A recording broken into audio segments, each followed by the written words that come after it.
let's say on the sell side, you're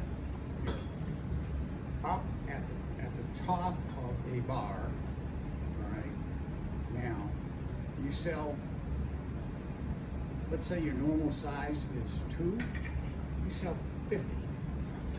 As long as you got the margin, you sell 50. Stop above the previous high, or the high of that current bar. Right. You pop over. If you go down, you make a fucking fortune. If you make a fucking fortune, if you go up, the reason you can trade 50 is you lose 3 ticks. Right. Yeah, You're right risk there. is really, You're really, right really, there. really small. You do it within 1, 2, or 3 ticks.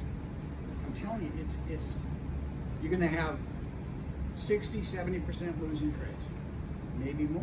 Mm-hmm. One winner. A one winner is